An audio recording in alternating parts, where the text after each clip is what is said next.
Deep Shot Podcast, Season 4, Episode 52. Ray Lewis. Gotta be. Ray. Gotta be. Yep. Gotta be. Welcome to another episode and the final one of Season 4 of the Deep Shot Podcast. It's been a long football season. Unfortunately, football has come to a close, and we're going to talk about the Super Bowl that wrapped up last night. We're going to talk about some other football news. The Atlanta Falcons are in the news for not so good reasons. We talked about some golf. We'll do our final deep thoughts before we close out Season 4. For all of that, as always, I want to ask you to follow on Instagram and TikTok. Just past 2,900 followers. Feels like every episode we pass another 100. We're almost at 3,000. Think about the growth we've come from we hit 1,000 before the season started, and to get another 2,000 almost basically right during the season. Very cool. Make sure you follow and subscribe to YouTube. Want to make a slight announcement here. I kind of sent you guys a text about it the other day, but during the offseason, like Caleb is doing with Broderick, we've got content and we've got too much momentum to slow this thing down. So starting tomorrow, Tuesday, 7 p.m., I will be doing a live show called CFB Only on YouTube. That's right, live. It's going to be college football only. Tomorrow I'm going to be talking about my top 10 transfers, Georgia and Ohio State schedules, way too early top 10 from a couple weeks ago. I'll bring that up. Thoughts on playoff schedule. It's going to be a weekly show, may go bi-weekly, depends how much fun I'm doing, but it's going to be live on YouTube, so you're going to get to see it. I'm really doing it because I'm trying to practice and get better at the live stuff. A lot of stuff we do here you can take out, you can kind of mess up, get a little unprepared, but I'm really excited. I wanted to keep the content going. Caleb kind of inspired me there. So CFB Only with Deep Shot Gary, Tuesday at 7 p.m. We'll be live on YouTube. Get in the chat, interact. It'll be a good one. So really excited about that. I'll be posting a little bit about that tomorrow as well. Real quick, CFB only.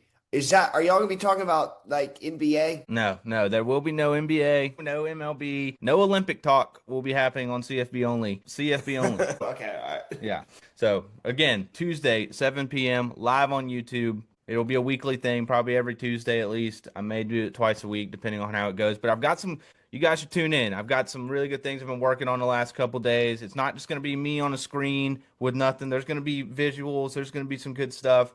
Make sure you guys tune in. Really excited for that. And it'll come out on podcast. I'll make a different podcast page for that. So make sure you look for that as well. Okay, the Super Bowl 60. Seahawks 29, Patriots 13. Got to come with some stats. You guys know me all year long. I've been a stats guy when we talk about games. Here's some staggering stats for you for Super Bowl 60.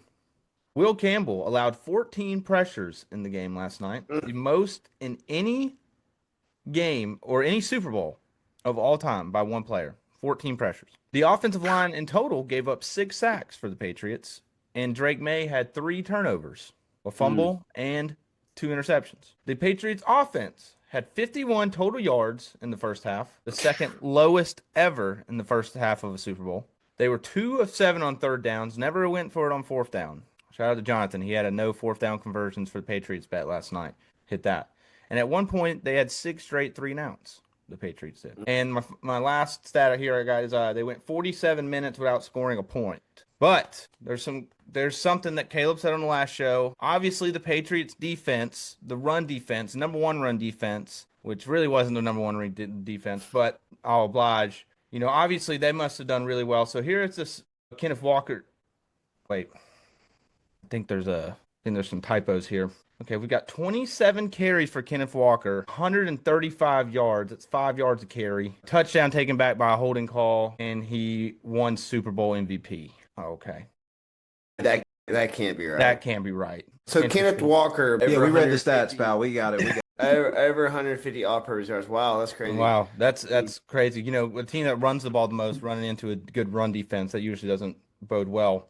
Actually, last thing I got. Here we go. Good Patriots stat right here. Took me a while. I found one though. Drake May had the most passing yards ever in the fourth quarter of a Super Bowl. How about that? 135 yards. He must have ended with 700 yards. He had 295 total passing yards. All-time stat padding. Like, truly, hat off to you, Drake May, for the box score watchers. And he didn't play half bad last night. 295 yards, 2 tuds. Yeah, he turned it over 3 times, but not too shabby. Not too shabby. Look, so we read all the stats. Now, we had to get those in. I had to. I wrote them down earlier today. I was definitely going to say that. Caleb, watching this game obviously was probably not that fun for you. At what point were you like, we're not winning this game? Where was the straw that broke the camel's back for you? Probably the first Drake May turnover was kind of when I had said, all right, well, this is not going to go well. But I actually had pretty good hope until he threw a pick in the fourth quarter down 15. That was kind of when I was like, yeah, this thing's kind of wrapped up. Just because, I mean, the success rate on that offense leading up to that point is just one spark for drive in the fourth quarter. I mean, we had 4 first downs, I think, at halftime or two, one or the other. So, I mean, it was just not going well on that side of the ball. And Drake was not himself, hasn't been himself for like 3 weeks now. So, yeah, disappointing. Very, very disappointing. Wasn't necessarily a game that I thought we were really ever out of until we turned it over right there at 22-7, just because you never know what can happen. But yeah, it was disappointing, man, just to see the run come to a crumbling end that quickly. And look, we played well in the fourth quarter. We played terribly leading up to that. And say what you want to, I believe the defense did its job last night. Pretty much. I mean, you look at the 29-13 score, 7 of that's Drake May just giving the ball to the whatever the fumble, pick six, whatever that was. That's another 7 points. They're in this thing. I didn't understand. I mean, listen, you can say they're not in this thing, but they had 2 timeouts and 5 minutes left in the fourth quarter and had the ball. It And they were was down it was 50. it was 29-6 with like 5 minutes left in this game. Like That before he turned it over again, it went back to 29 points. It was a 2-score game. So yes, looking at it, it looked like we had no chance. But I don't come from the cloth of this thing's over with until the fat lady sings. Really, like there's usually a demarcation point that it's over, and I thought once we turned it over, that's when I was like, all right, well this thing's a wrap. And then Walker busted a long run or two on that next drive, right following. They marched right down, and it's like, all right, well we don't even have the time, the space, or the energy for any of this stuff. So it is what it is, man. I've seen, it's crazy. I told the guys for the podcast, please be nice because it's been a rough day, and it has. I've heard it from a lot of people. You're going to hear it as a New England Patriots fan, I think, from anybody, and we were pretty loud before the game. I was, at least. Confident in this game than you were against Jared Stidham. I sure was. I sure was. Just because I thought that we would play well. I mean, Drake May saw good defenses 2 or 3 times this season and played well. And then in the playoffs, it didn't go very well because we were pressured a bunch. I mean, you may roll your eyes there, Jake, but like before the playoffs started, man, I mean, this guy was, I mean, he came up 1 vote short of the MVP. He's not a bad player. which is just like okay. Now the season's over with. We need to have a legitimate conversation. This man was not the MVP, and Justin Herbert saved us. Shout out Jay Herbo for getting that one MVP vote and keeping us away from a Drake May Super Bowl. Drake May played really bad last night. Now, I don't want the conversation of Will Campbell and the New England offensive line because they played bad too, don't get me wrong. But I don't want us to just talk about that and be like, give Drake May the pass. I knew this game was over. If you want me to answer the question. So New England goes down, they score. They make it, what was it, 22-7 at that point? 19-7. Then they get the ball back. And I'm like, okay, maybe if they can put together a drive here, 19-14, maybe they can do something. Maybe there's some pressure. He has Austin Hooper wide ass open and just airmails him by 10 yards. That was when I was like, yeah, he ain't got it in him. He ain't got it in him.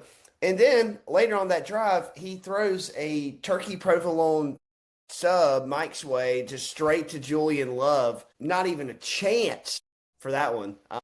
Yeah, he didn't play good. He didn't play good. He did not play good. And fumble look, interception. we both played quarterback here, right? So we understand that you have a responsibility as yourself to play well. It don't matter what's going on in front of you. Like my argument, and I sat there and talking to the guys I was watching the game with, like, okay, Drake's got a lot of pressure on him. Well, Josh McDaniels needs to call plays, get the ball up quick, and Drake needs to get the ball up quick, quit holding it.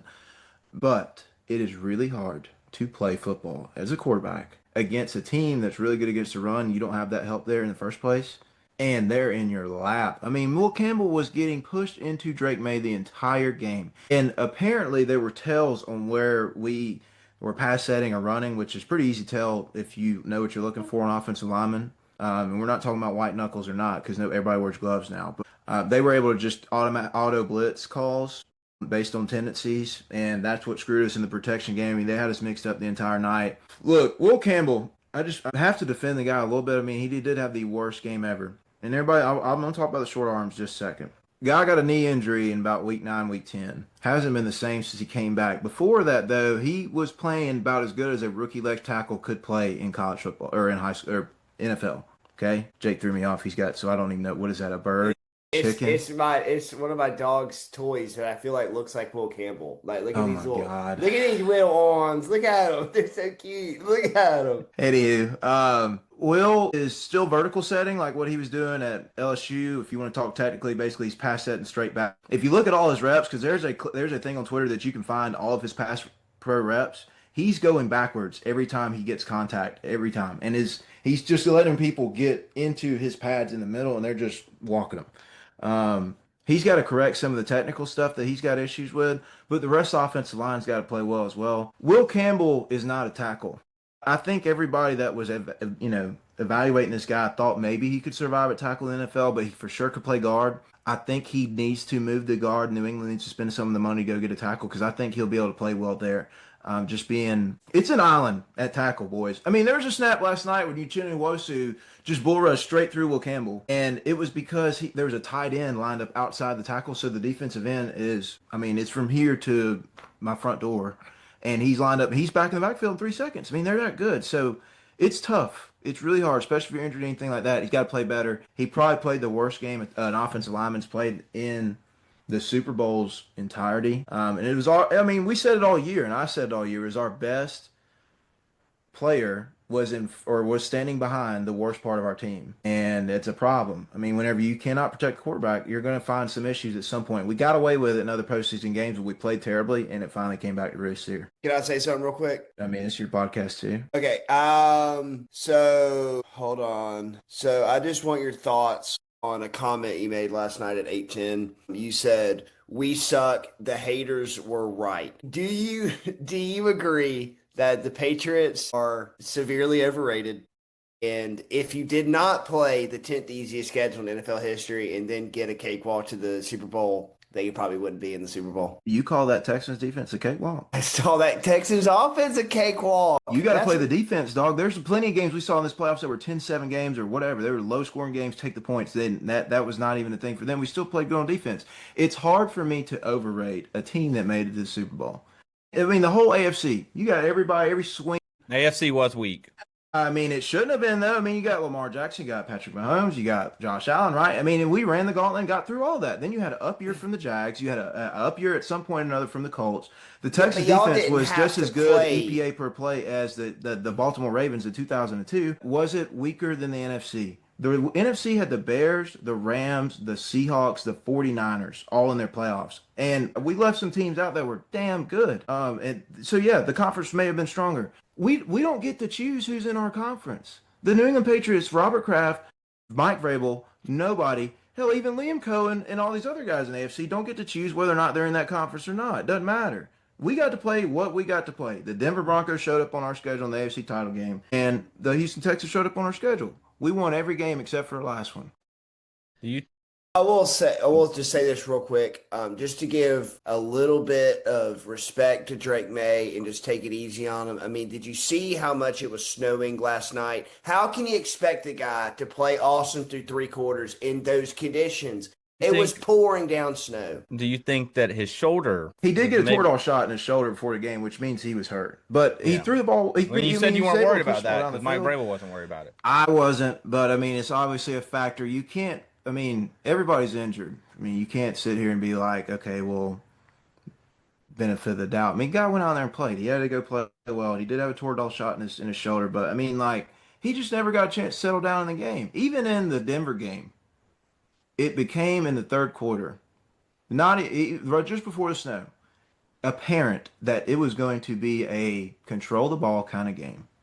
And he settled in and did it. Now, game management is not what we're in the business of actually lauding here. We got into this situation. He never settled down in the pass game. Was never able to get his feet set to throw the ball down the field, and it just didn't go well. But here's another thing. He's in year 2. Will Campbell's year 1. The left guard's year 1. I mean, we had 4 rookies on the field at one point or another last night for multiple snaps on offense. Same on defense. I mean, there's young guys everywhere. You can't say they're going to be back.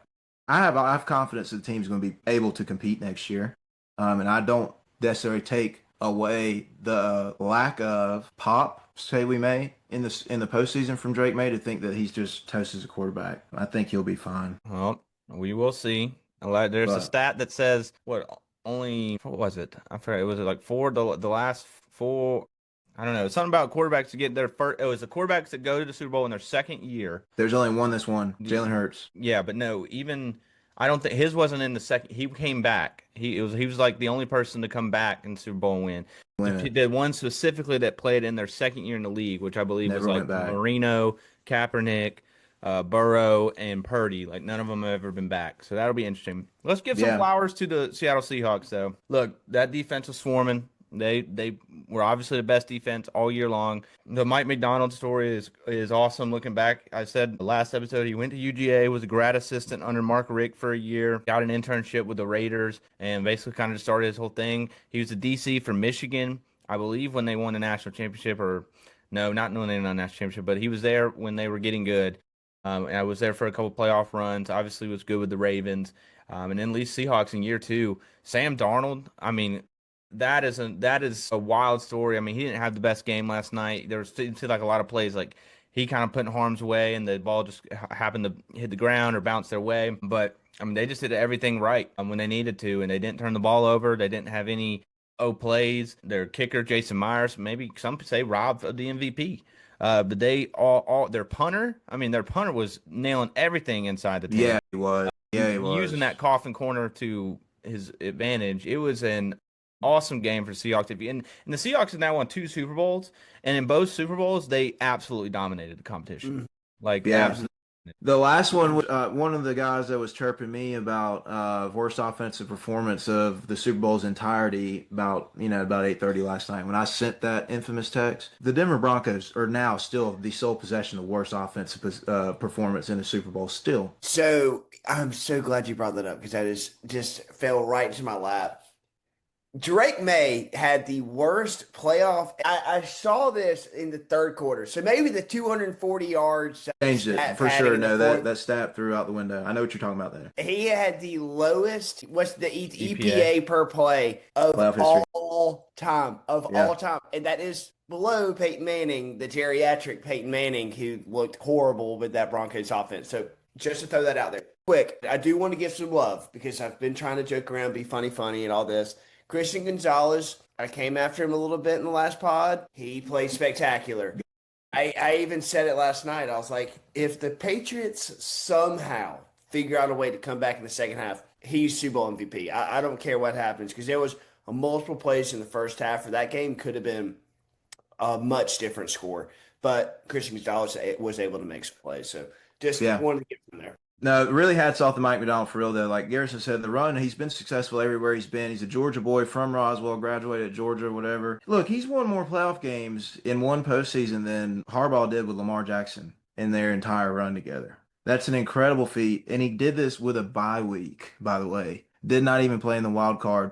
Just absolute domination, ultimate coaching job.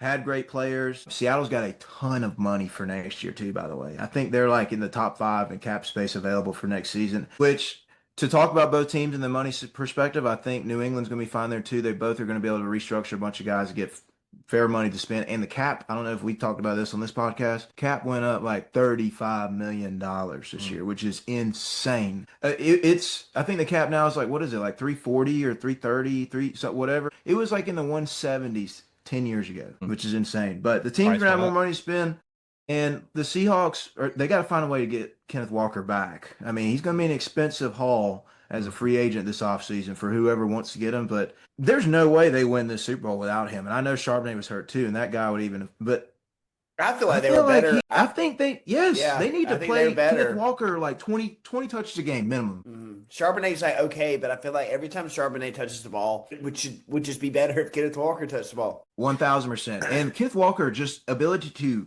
plug down in the offensive line and then absolutely just turn his lower body that way and bounce it outside. I've never seen a running back be able to do the way he does it, especially this game. And that was most of his runs. Like he was just like, we had him in the backfield and he somehow was able to bounce that thing to the corner and get up the sideline. What y'all think about Bad Bunny? I was about to ask you guys that.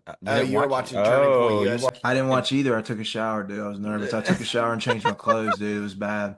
Nah, dude, I had to change it up. I mean, dude, I'll say, got to see Alex Earl for a second. That was cool. Ronald Acuna was up there. Ronald Acuna was up there. Pedro Pascal Jessica Biel. had some great stars up there. Didn't understand a word he was saying. So, Nope. I was kind of in and out, paying attention of the Super Bowl halftime show. I think couple takeaways. One, was Mac Hollins trying to make like a political statement or something when he walked in as a prison member with his ankles locked, or what was going on there? I think it's a movie reference to like their Warriors thing that they've been doing, or he was trying to be like "Hello, Clarice" and "Silence of the Lambs." I don't know what he was doing. He's such an idiot. He's such an idiot, and he's so played out.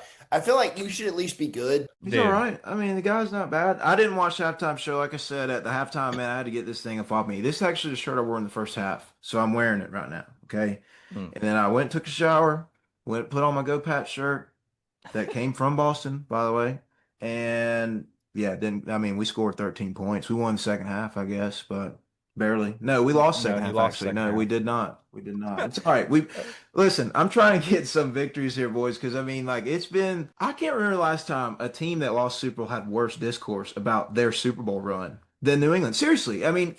Can we go back like the last couple of years? Everybody's been disappointed in what? Throw them at me, right? About the Bengals say they go and they never go back, but we're not disappointed with them until we figured out they were frauds the last like 3 or 4 years, and injury bug got them. But the day after the Super Bowl, you're like, well, this team shouldn't even been here. Who let these clowns into this party? Worst team to ever make the Super Bowl. See that take going around a lot. What? And listen, there might be some credence to that, but we're rookies. We're young, man. If we're able to do this now, but Caleb. Here's the thing, and again, I'm not trying to be a hater, but if you can just be unbiased for a second and just detach and look at it, and just look at it through what we're seeing, to see what we're seeing. You played the 10th easiest schedule of all time. And then the 3 playoff teams, and you're talking about the AFC's weaker, but it's not that much weaker, right? You didn't have to play the Jags. You didn't have to play the Bills. That's their fault. And you didn't have to play the Broncos with Bo Nix. So, like, can't control injuries. You can't, but when things line up so perfectly like that, and I know this thought has gotten into your head, but what if they never go back? What if they never go back? What if they got so close this year and it doesn't ever line up like this again? And I didn't think they'd ever go back after 19 whenever Brady left. So I was thrilled to just be in this position now. And again, like I say, we got money to spend. All the guys that we had that were main producers this year will be back next year, and we got money coming. We're going to restructure deals. We're probably going to have $60 to $70 million cap space plus, and people are starting to negotiate those deals out in front of that to be successful. The quarterback's going to be fine. Okay, the offensive line's going to get nothing but better. We play the 10th easiest schedule of all time. Okay, we also beat the Buffalo Bills and into their division streak. We beat them in their own place to win a division and got our 2 seed, respectfully, earned it into the playoffs. Then got in the playoffs. We can't control who shows up, man. We play the games and rock them out. I don't worry about ever. And I did talk to some people about that because I've been saying we'll go back, but everybody's like, well, might not go back. I think you played all those teams and you just didn't look that great against all those teams. I think if you played all those teams and you would, looked like a dominant team, I don't think there would be as much discourse. I think that's fair, but to that I say every record book in America, the box score don't have a photo booth on it. It shows the scoreboard, and that scoreboard was pretty after every game but this one. But Caleb, you just a second ago said we went to Buffalo and took the 2 seed. Brother, that game was in week 5. You might play a division game in week 1. We won it. What the hell? No, does it matter when you play it? We could have played a division game. If the NFL told us to play our division game against the Bills on Valentine's Day this year and go ahead and square it up, you win it. You earned your way to the division. It was just the way you said it. It's like, man, we went up there and we took that 2 seed in week 5 with 13 games left. We could have dropped a game to the Dolphins or the Bills or in the Jets at some point. We could have lost that time that the Bills came back to New England. We didn't. What about the rumors that the rumors that Stephon Diggs and Cardi B have broken up? I heard that. I saw that it was fake, though, they say. That's pretty bad. But if it is, hey, she was here for the run. I'm cool. Dude, he's going to jail, bro. You know who else is going to jail? We'll talk about that later. We'll talk about that in a second. But Stephon Diggs, tough. He really needed that for. If Rasheed Rice can get off, I think Stephon Diggs can get off. Yeah. And one last note I had is I didn't know Adam Sandler was a Pats fan. They showed him during the broadcast last night, and Are we sure I mean, I wasn't aware of that either. Are we sure that he's just not, there celebration or Yeah, something with yeah, that's everybody? I think Tarico messed that call up there. What about any commercials? Any takeaways for you guys? Budweiser commercial was like the best commercial I think I've ever seen in my entire life. That was awesome. What about the is there Star Wars movie? Did I see that right last night? Yeah. Mandalorian Grogu? Yeah, I What mean, is that going to be a prequel or is that going to be because I thought that they couldn't even what are they doing? It's the whole Mandalorian stuff is set in between the original and the prequel saga, like in there. Or it I might just don't be see no, how they're going to include both of it's in them. between the most recent three with like Rey and all the like the gay one, and then the original. It's like Luke, Han, and Leia. So it's in between that little those movies. what about the Ring camera commercial? Did you guys see that? I did not. Weird. Why would Where they? It just feels like I'm being watched. it I was didn't You like basically that. are. it was basically saying like they got this new AI stuff that if you lose your dog, you can like put a picture into your Ring camera app and like say missing dog, and then like all the Ring cameras around you will like be searching for that dog and will like alert if your dog's found. But I mean, I is it guess I'll just be dogs? happy if I lose my dog. Yeah, but I mean, is it just dogs, or like can somebody just put your face in there, somebody's face in there too? Yeah, that's a dog. Yeah, but it's It's not a little like dicey. it's not like we didn't know that already, right? They're watching us. They're dead. I mean, if you talk about something and then your Facebook app's open, all of a sudden you see an ad, buddy. That's how you know. Yeah. It's happening to everybody. Hey, football season, it was a good one, no matter how you shake it, brother. I mean, we Yeah. had some teams come out of nowhere. I mean, nobody would have thought. Who would have thought the Seahawks win the Super Bowl, huh? Nobody. Who would have thought the Pats would even been here? Nobody. Nobody picked the Seahawks to win the Super Bowl. I'll tell you that. Wow, but you're right. What a season! It was earlier today. I was sitting there thinking, like, man, it's gonna be a long time without it. And you cherish it, and it's gonna make when we get to August and we start season 5 so much sweeter. Let's transition over here. Stay Hey, one talking more about. thing before the Super Bowl. What did you guys' opinion on the tipping of the color on the prop bet of the Gatorade? I think they most probably locked it by then. Yeah, that's my thought. I feel like the wagers were probably closed. Yeah, I think Vegas was or whoever. If your bookie still had, first of all, most of my props were gone by the time the game started. And if you're still somehow had the Gatorade color up there, which I read something that like Poly Market still had it open, so maybe people on there were able to. But as soon as that happens, I mean, you're gonna have the odds significantly go to like minus a million. Yeah. But Have you guys seen any cool bet slips from last night? Any of your buddies win some big cash? no, no. Jake, we did have heads. Heads. I had just a little friendly $20 wager with my buddy Chase that I had the under on the on the national anthem. That hit by like 3 seconds. That was electric. Yeah. At Seahawks minus 4.5 was just nice to me. That's all I'm gonna say. That was very nice. Yeah. Good for you, buddy. Good for you. Good for you. I had a buddy of mine, even though he's been hating on me all day, love him to death. He hit plus 2,300 on the lay last night. Oh, Damn. that's fun. That's a way to end the season. That's fun.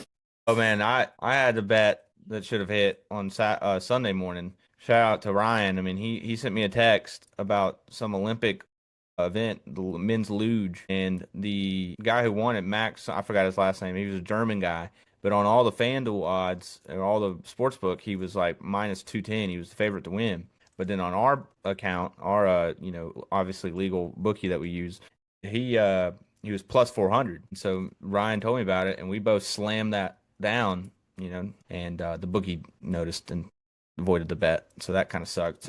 Brutal. So then I kind of got mad and threw more money on our boy Hideki, which that was brutal too. We'll talk about that in a That was second. brutal. But and then I put 50 on the first half under last night, which smacked. So Did you watch the lose? Did you watch it, dude? I watched a Nah. little bit of I it. did for a little bit, and then I was getting mobile. I was doing things, and then they voided the bet, so I had no more interest. But Those guys are hauling on there, man. They're going like 80 miles an hour on a little board on ice. yeah, the Olympics. All right, let's keep talking about football here, though. The Atlanta Falcons are in the news. This happened on Saturday night, or I think they made an event happened maybe Saturday morning, but news circulated on Saturday night. James Pierce Jr., the Rookie of the Year, Defensive Rookie of the Year candidate for the Atlanta Falcons, literally on Thursday night, was at the NFL Honors Show, has been charged with multiple felonies: aggravated battery, aggravated assault, aggravated stalking, hurting a police officer, wrecking a vehicle. Basically, if you've been living in Iraq, he got in a fight with his WNBA girlfriend. I believe her name's Rakia Jackson. It's basically she wants nothing to do with him, kind of crazy boyfriend situation. Not basically kind of wrecked her car, and then she was trying to go get the cops. This whole scenario, you can read up on it. But obviously, not great news for the Falcons, and for a lot of reasons. One, you don't want to be in the news for that. Obviously, any franchise. Two, this is a guy that you traded this year's first round pick for. So now you don't have a first round pick for this year, and the guy potentially could screw a suspension or something by the NFL. This guy could be going to jail or prison for years for what he did. Just a brutal scenario for the Atlanta Falcons, which it seems to be like, wow, we finally found an edge rusher. We've got the defense, and everything's on the rise for the Atlanta Falcons, and then it seems like one of our best players now may be out for the foreseeable future. Yeah, unless these charges get dropped, which I don't know why she would drop them. And then if she drops the charges, then is the police officer going to drop the charges? I mean, Oh, no. The woman is not your worry, brother. Him assaulting a police officer with a vehicle is 5 years and a felony in the state of Florida. Yeah. Florida. Listen, Florida don't play around. They do not play around. So yeah, it's bad. But it's just when you really break it down, man. He was in California on Friday, and Thursday and Friday, and then he's in South Florida on Saturday in wild goose chase, trying to slam his rented Lamborghini into. Yeah, apparently. I mean, it's just crazy when you think about it. It's he had a very long flight. That's a very long flight to think the whole time, all right, should I do this? I just had 10.5 sacks. I'm leaving NFL honors. Should I go to South Florida and just completely crash out over a girl? And he decided yes. So yeah, I'm going to talk a little bit more about the ethics of this, maybe in my deep thought on how the Falcons should approach it. But not good. I mean, just not good. Just not good. I just don't get it. I don't get it. It's I don't think this is it for him. I will say this. I don't think he's going to get the sentence. I think he's going to find a way out and he's going to get suspended. I don't know if he'll be a Falcon or not. I don't know. Maybe I'm stupid, but I just remember when the whole Rashee Rice situation happened, I was like, oh, he's going to prison. And he was playing this season. He didn't assault a police officer in the wrong state then. Yeah. Obviously, the quote from the police officer afterwards saying he's lucky to be alive. It's damn, bro. And I think that dude is serious as a heart attack when he said that too. Very sad situation, obviously, all around. I mean, people, if you're aware of the surroundings of James Pierce as he was coming into the NFL scope of view for the draft, people had questions, and there were people that genuinely posed issues that were seen, and there was behavior patterns that came up. I will say the Falcons organization is usually not one to do something like this, but they actually stuck their neck out there for a player to the point of trading draft compensation the following year in the first round in order to move to get him, which is a huge commitment. And before you even get to use or see the fruitions of that pick, the guy is probably going to be on the commissioner's list, and it's going to be hard to see him play next year. It's totally sad for sure. But I had an interesting conversation with some Falcons fans yesterday that were just absolvent of the pre-draft notions that he had character issues, that wasn't an impact thing or even something to be of value. When you had people in Tennessee's locker room saying that they genuinely feared him and that he had anger issues, I wouldn't take them at their word to think that it's false. Just saying. I mean, I don't think that's just coming out of nowhere. I mean, the behavior pattern's been set. And look, this is stalkish behavior. I mean, you're borderline domestic violence here as well, not only just for ramming the car, but I mean, he, like Jake said, he flew down there for one intention. He didn't have no other business to do if he were in the Lambo and went to her spot than to go try and control the situation. She blocked him on the phone. He was texting her off other phones, trying to get in contact, ended up finding her in Florida. She went to go run to the police, and he rams her and hits a police car or a police officer trying to escape. So that behavior pattern, if you're free enough in your mind to be able to commit to doing an action such as that, in my mind, I think that you're capable of a lot other things too. And repeat behavior. I think the Falcons are going to cut bait. It don't matter if he's back or not. This is Matt Ryan's first thing he's got to address as a president of an organization, Arthur Blank standing behind him. Arthur Blank don't go for this. Think about what they did to Mike Vick when all this stuff came out. That was dogfight. That was dogs. Yeah. I mean, we're talking humans in this situation. People that could have lost their lives, even himself. I just don't see them going to be able to PR twist. How could you PR twist that back into a positive light? Like Rashee Rice, the whole thing has just been kind of ignored by the media, I think, since it went on, but we all know about it and we all still talk about it. And I think every other team that ever has Rashee Rice after this, if he's not with Mahomes, I don't know if he's going to have a spot in the NFL just because of the same thing. The investment's huge. I get it. They need to cut. So can I just go ahead and we just do my deep thought now instead of like going to the end? Go for it. Sure. I mean, I'm just going to ask y'all. So because there's a part of me that's a Falcons fan, we always take the high road, I feel like, with like character concerns and stuff. And like you're right, it's like the one time that Arthur Blank has ever stuck his neck out and was like, this guy's really good, we'll take him. But you bring up that good point. Like the Tennessee coaches were happy for him to leave. He was first team all SEC twice, and they were happy for him to leave. So just my thoughts to y'all. Let's say the NFL hands out a 8-game suspension and you're the Atlanta Falcons. What do you do? Explore trade options are not going to be there, though. It's going to be very underwhelming for what you spent capitalized in order to get them. You're going to be stuck with them or you got to cut them. I mean, look, I'm gonna take everything outside of football out of this. Football wise, they need that guy. Yeah, football wise, but I'll just say They need this. that guy. I'll just say this. I'm sick and tired of professional athletes just being able to get the pass on everything. Like the fact that Stephon Diggs, they would have played in the Super Bowl last night. Like not even trying to like hate on the Patriots, but the fact that he was able to do that. The fact that we got Rashee Rice is still playing in the NFL, like that James Pierce still has the opportunity. He's going to be a multi-millionaire playing football when they're all just shit humans. I'm just kind of at that point where, if it gets worked out and he's going to be a Falcon, then sure, I hope he gets a lot of sacks. But at this point, I'm just kind of over it. And I feel like I just don't get why they get put on a pedestal in a lot of ways. Because I'll say this. I feel like another thing that stacks up bad against James Pierce is the fact that this was a WNBA player. Mm-hmm. If this was just some random Sally, probably isn't that big of a deal, but that's Rakia Jackson. People know her, It's going to pop more for sure. I mean, it's bad. Domestic violence is never the answer, no matter who it is or what soul it is. But yeah, that for sure, it's going to hit news a little bit harder for PR purposes for the Falcons. I wouldn't be shocked in the contract for James Pierce. There's a provision that gets them out of this deal with something going on like this. Like voids a guarantee. And if that's the case, if that door's there, they're taking it. Well, if he gets sentenced, everything's voided. Everything is voided.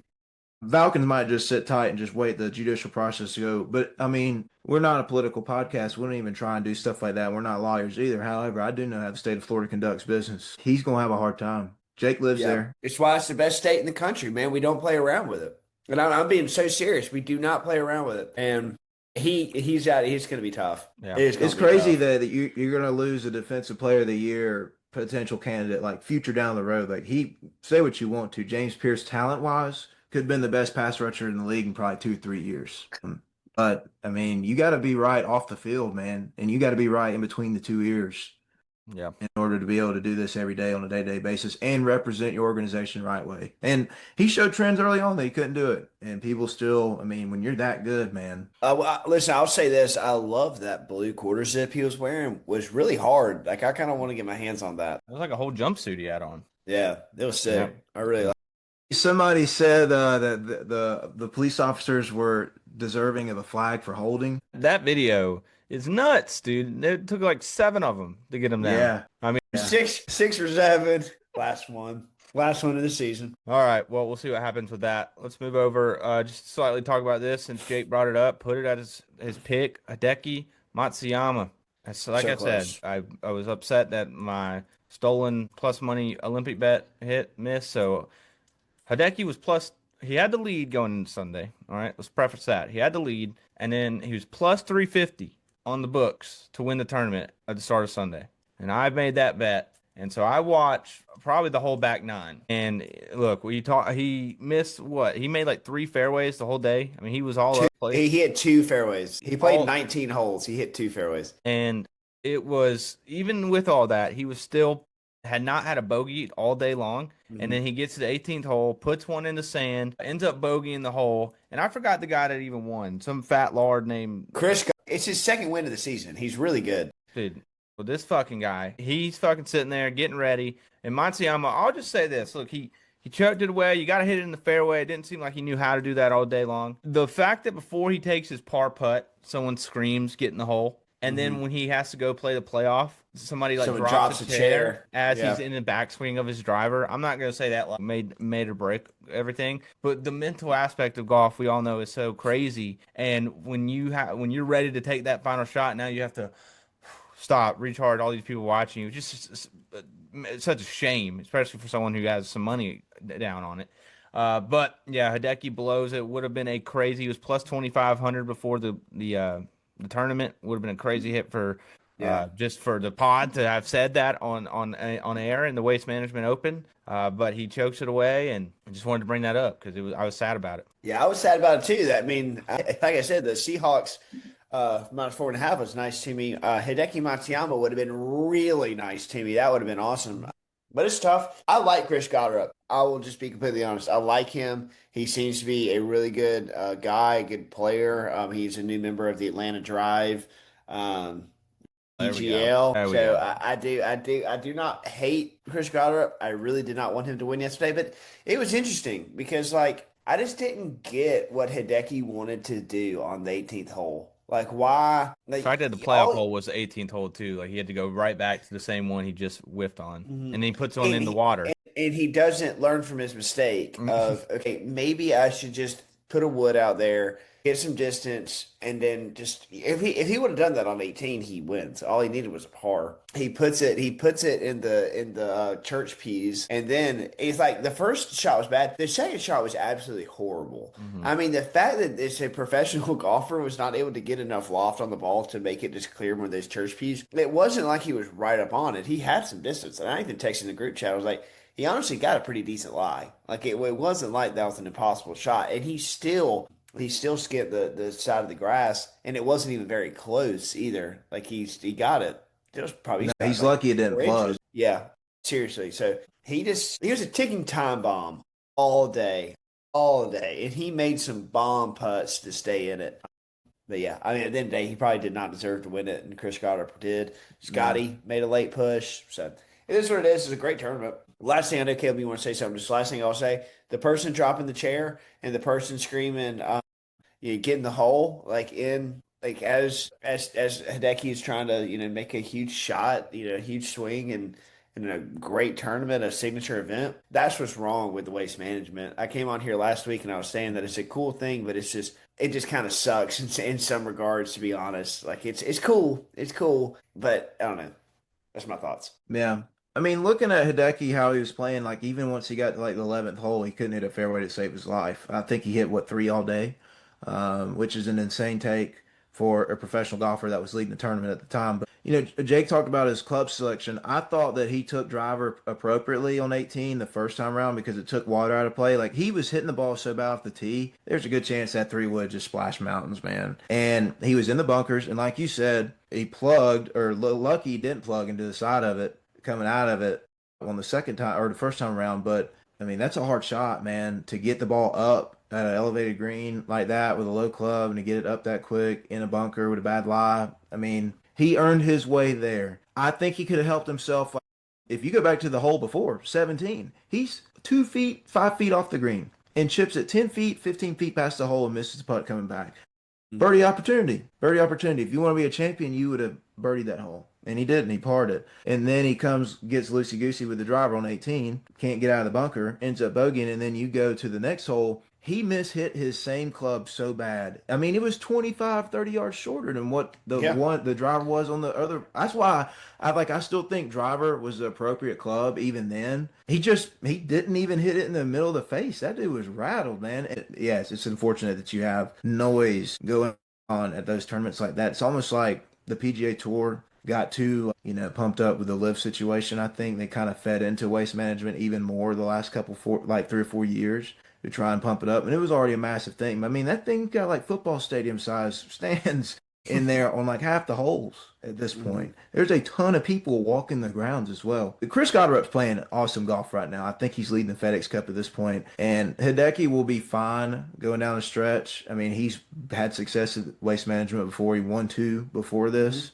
That was some years ago, but I think he'll be able to play well enough and learn from this down the stretch. I mean, he just got to fix his tee shot, man. If he hits the ball down the fairway most of Sunday, I think he kind of somewhat cruises to a win. But he found himself in so much trouble early and in the middle of his round that he just never was able to even grow the lead. Yep. Just sad day for Hideki. Sad day for me. Big tournament coming up now, though, huh? I mean, it's looming. We got quite a few coming up. Like this week is Pebble Beach.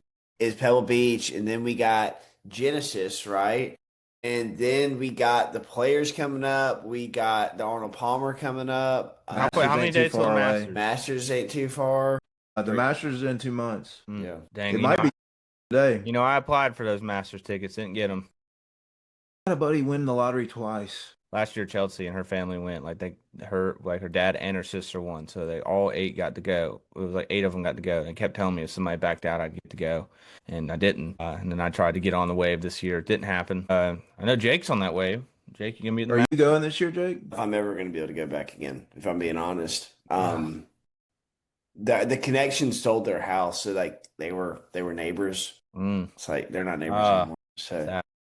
But I'll say this: if I never get to go back to the Masters, I was at the Masters on a Sunday and I watched Scotty Scheffler win the Masters, and then I watched John Rahm put on the green jacket. I saw Scotty Scheffler do the speech, hold up the trophy. I mean, it was the coolest thing I've ever done in my life. I mean, like if I never go back, like I will be okay with that. I'll be okay with that. That's cool. Yeah, I'd love to get out there. I mean, obviously you can't take phones or anything out there, so no real content. But I'd bring a camera or something. I'd bring something to get to document. You can't. You need to go. Chelsea brought a camera last year when she went. Was it a practice round? Yeah. It's either a practice round or like the women's amateur. The women's amateur is pretty dang cool too. It is cool. I've had a lot of people go to that one. You can get tickets to that one a little easier. Okay. Interesting. All right. Well, let's wrap it up with our final deep thoughts. I'm guessing Jake already did his. So, Caleb, why don't you give us your deep thought? My deep thought is on TV scheduling for sports. I don't know if you guys notice, and I try and watch. I mean, if there's nothing on my TV, it's ball or YouTube, and it's probably talking about ball. I mean, that's what I watch. With TV, I mean, let's be honest here, and you guys, we've talked about this a little bit. G asked me if I watched the show, and it's probably no. I mean, I haven't watched TV in a long time, dude. If it's baseball, I'm watching the Olympics tonight. There's no doubt watching the Olympics tonight. So anywho, last week, it was like a Tuesday. There's nothing on. Nothing. No sports. Like, NHL's not on. Obviously no football. I mean, NBA's on, but come on. There's just some leagues that I'm interested in that need to do a better job of scheduling at different times. Like, for example, why didn't TGL play that night? Because they're only going like 1 day a week right now. I'm watching the hell out of that. In fact, I'm probably going to go watch the rerun of it. I don't know if it's on tonight or tomorrow. It's on right now. We got the Bay versus LA on right now. I'm going to watch it as soon as we get done with this. Going to watch it. Oh, they're still early. Yeah, I'm going to watch it.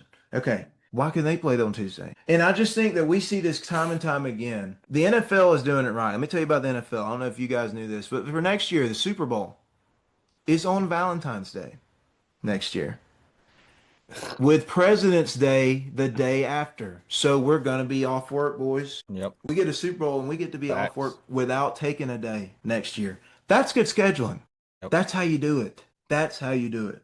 College football. If New Year's Eve is on a Friday or Saturday, guess where the game needs to be played on? New Year's Eve. Guess if New Year's Day is on a Monday, guess when the game needs to be played? New Year's Eve.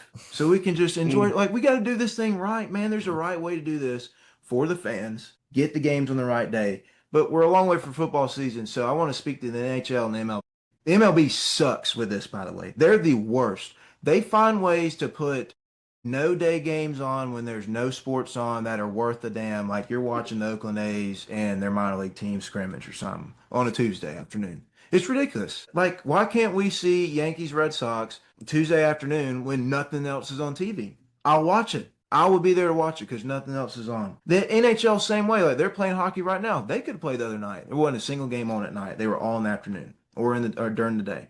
What are we doing? What are we doing? We need to do better. I don't need a dead zone for my sports consumption. I shouldn't have to go watch replays or the Ocho. I agree. Especially you're talking about MLB. The MLB just cannot schedule to save their freaking lives. I don't understand it. It's like they literally, I don't know if you guys knew this, they moved opening day. It was supposed to be Saturday, now it's Friday. Guess who's probably not going now? I've been every year. What are we doing? The Braves are playing on opening day. Well, it's like I mean, I don't I know if they think are. When is opening I day? think Because opening that game's day like is. March 20. I think because I looked it up. I believe opening day is on Thursday, on a Thursday, and then the Braves aren't playing until that Friday. Maybe I'm wrong, but I'm pretty sure. Let me see. Hold on. Neil Shipley, hole in one. First TGL hole in one of all time. No way. Yeah, it Okay, literally so happened as you were talking about the TGL. It was kind of funny. opening night, they're doing a Netflix opening night game. It's the Yankees and Giants on Wednesday. This is what I'm talking about.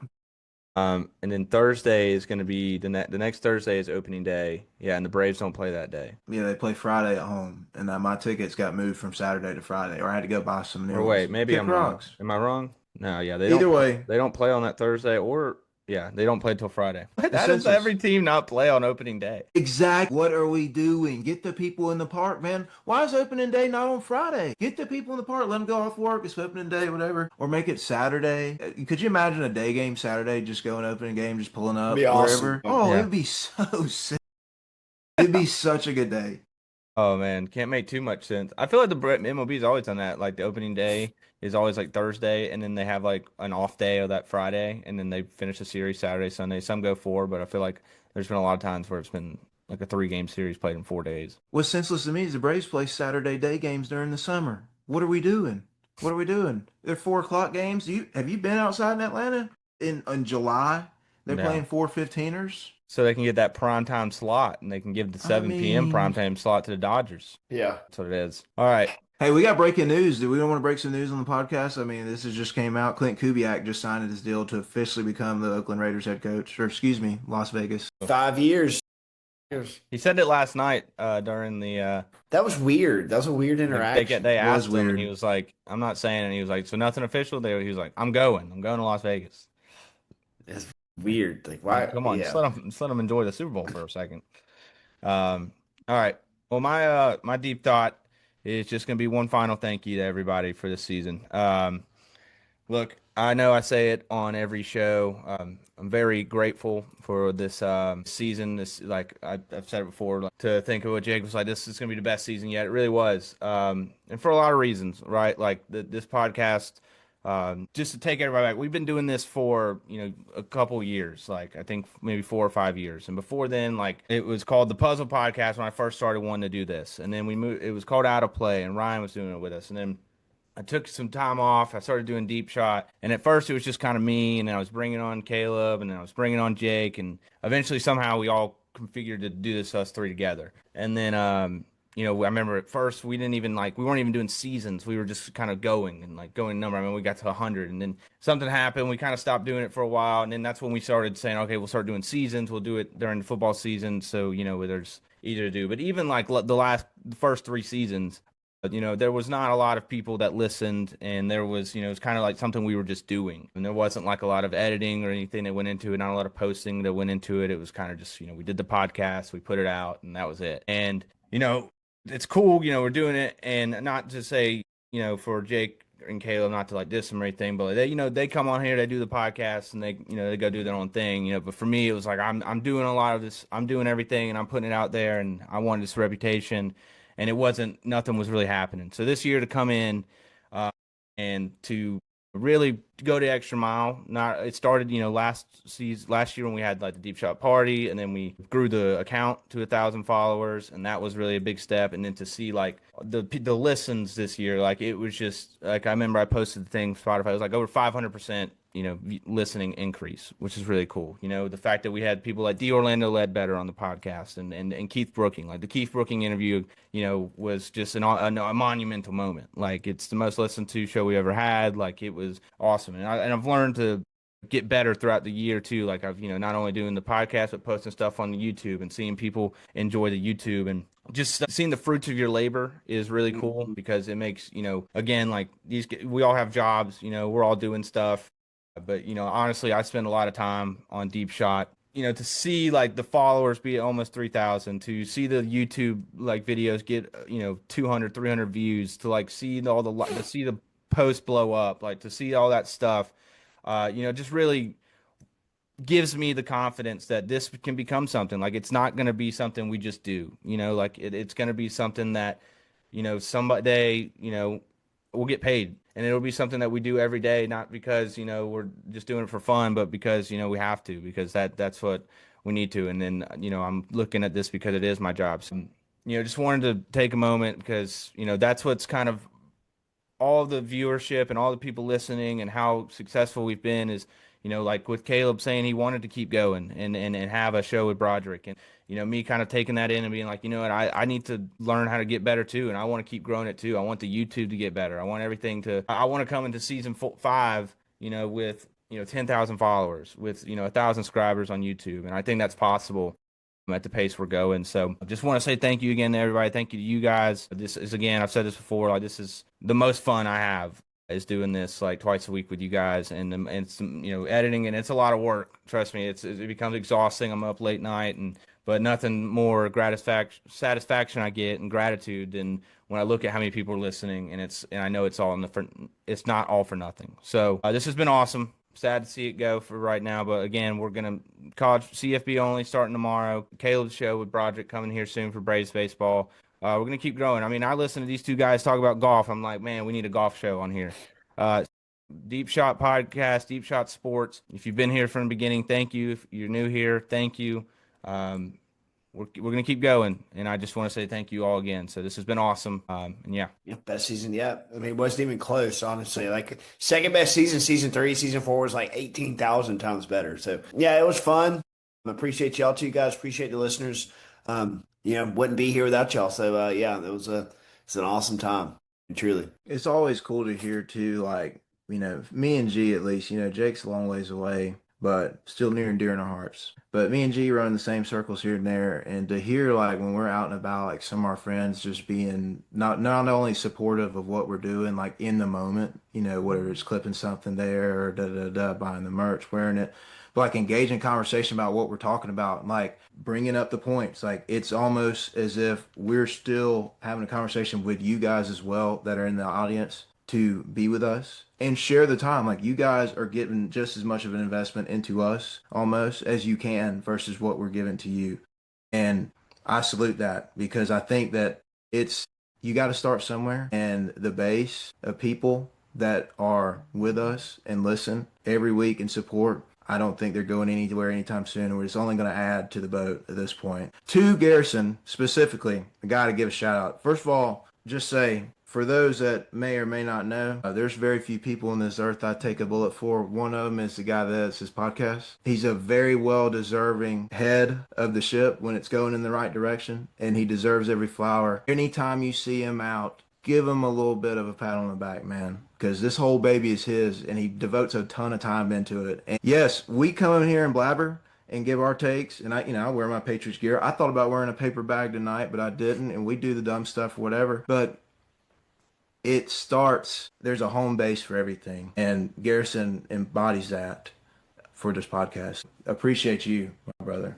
Yeah, appreciate you guys, man, and I love making you guys look good on the clips, and sometimes even making you look bad, like what happened to Caleb. But you got a lot of views. But appreciate the nice words. But yeah, this has been awesome. Season 5 will be even better. It'll probably start up around August, a couple weeks before football season. But again, CFB only. Tuesday nights at 7 p.m. live on YouTube. Join the chat, interact. I promise you will not regret it. We will still have content on Instagram and TikTok and on the YouTube. Caleb and Broderick's Chop Talk will be starting here soon before baseball season.